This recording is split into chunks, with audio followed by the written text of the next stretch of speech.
class. So we are doing chapter 5 minerals and rocks. So in the previous video we learned about the minerals, rocks and their types. So the last portion of this chapter is now rock cycle we will discuss. And what is the rock cycle? First of all, you have to know about it. So rock cycle is the process in which the old rock transform into the new ones.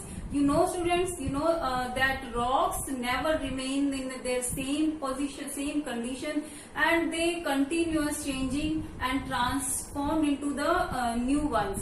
So in this cycle we will see that how the primary rocks are the igneous rocks, and these igneous rocks how transform, how change into the sedimentary, and then sedimentary and igneous both into the metamorphic. So how this process becomes continuous. So let's see with this. It is the rock cycle, and you can see in this by the volcanic eruption first kind of rocks, you can say primary rocks, igneous rocks are formed.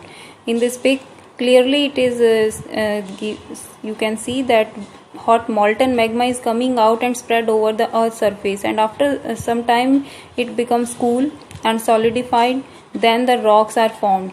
अब काफ़ी time के बाद अब देखो यही rocks क्या होंगी, old हो जाएंगी, थोड़ा टाइम टू टाइम इनके ग्रेन से लूज हो जाएंगे, टूट फूट होना स्टार्ट हो जाएंगे, and you can say in small particles these rocks change, और स्मॉल डेब्रीज जो है इकट्ठा हो जाएगा.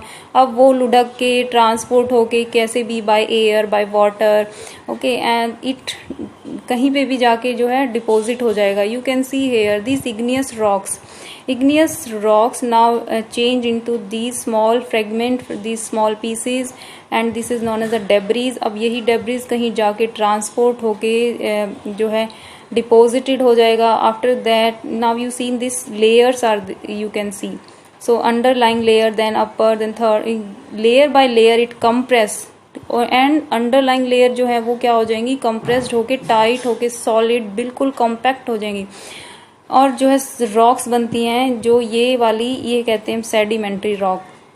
अब ये सेडिमेंट्री रॉक्स पे भी तो वही काम होगा ना जो यहाँ इग्नियस रॉक्स पे हुआ था, कि कभी ये थोड़ी ओल्ड होंगी, इनमें भी फिर से टूट फूट होगा, इनका भी सेडिमेंट होगा. कुछ क्या होगा जो अंडरलाइंग लेयर हैं ये वाली जो है under great heat and pressure में आके इनकी फॉर्मेशन चेंज हो जाएगी, वो बन जाएंगी मेटामॉर्फिक रॉक, और कुछ के सेडिमेंट्स बन के फिर डिपॉजिटेड हो जाएंगे.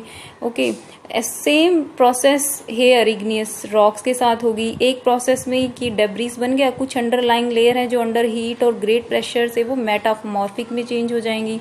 अब यही मेटामॉर्फिक जो है क्या होगा, जब इनकी लेयर्स ऐसे, ये मेटामॉर्फिक है, जो अंडरलाइंग लेयर्स हैं वो क्या होंगी, वो भी अंडर हीट एंड प्रेशर से आगे नीचे बिल्कुल जब दब जाएंगी तो वो कांटेक्ट में आती हैं